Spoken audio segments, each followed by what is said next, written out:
Joining us tonight, career trial attorney Whitney Patrick and criminal defense attorney Whitney Boan. Thank you both for being here. Whitney, let's start with you.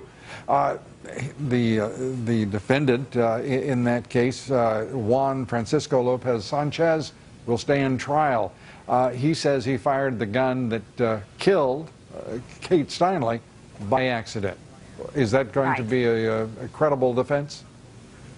Well, I mean, if there's not evidence to the contrary, but from what I've heard, there's actually forensic evidence that supports his theory of the events, because the way that the bullet entered her body was such that it's consistent with it ricocheting off of a building. They've said now that he did not steal the gun from the federal agent. They do not suspect him of that, so there's no inconsistency with his story that he found it under a bench and then was using it. There was no safety on it. He wasn't using it to fire it. It was in a bundle. It fired. I mean, I don't know if that's true or not. So you think I do know that I believe that's a credible defense. Yeah. I do. I think it's a credible defense. I do. Wendy, the idea that the charges are second-degree murder and being a felon in possession of a weapon, are those the appropriate charges in your judgment?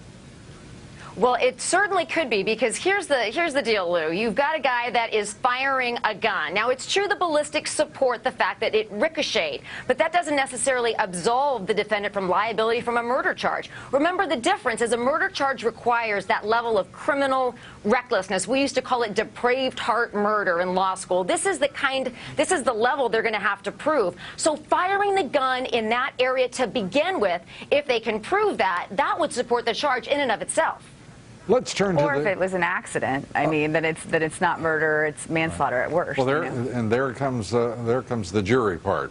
The Steinle lawsuits, the family filing lawsuits against Immigration Customs Enforcement and the Sheriff's Office in San Francisco. Whitney, do you think those charges and those suits will stand up? I don't, actually. I think that, even if you put aside the fact that there's going to be governmental immunity, even if you put aside the fact that they were following the correct policies and procedures for their respective agencies, when you look at it from the perspective of this could have been an accident as well, it becomes even more attenuated. I think when you combine all of those factors, there's not a good chance that this is going to stand up in the long run. It's a tragedy that this happened. I feel very horribly for her family, but I'm not sure that this civil suit's going to have legs. Yeah. Well, the only thing I can say here, Wendy, is somebody's got to be held accountable for this. This is nonsense. A city, an entire city, is acting in violation of federal law. A sheriff has acted in utter disregard for a ICE detainer. Surely there has to be an accounting. Well, Lou, that's the tricky thing about this lawsuit, is sanctuary cities have very different policies. I mean, we didn't even know what sanctuary cities were a couple of years ago, and we don't know if we live in one. Most people don't. But this is what's important about the fact that this happened in a sanctuary city. There's been a lot of finger pointing. There's a lot of rules that don't apply in a sanctuary city. There's a level of discretion that other cities don't have. But here's the saving grace.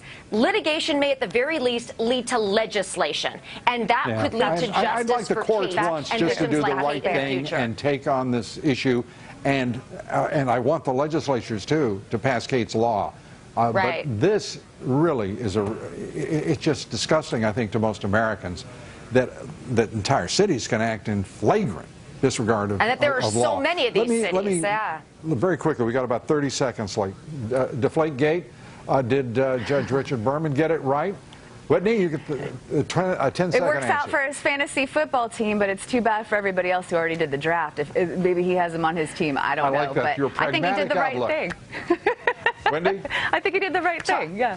Tom Brady has already scored his big win, and the season hasn't even begun. I think that unlikely to be overturned. He's had to play a lousy, to put up with this nonsense for 7 months. Thank you, Roger Goodell. Wendy Patrick, Whitney.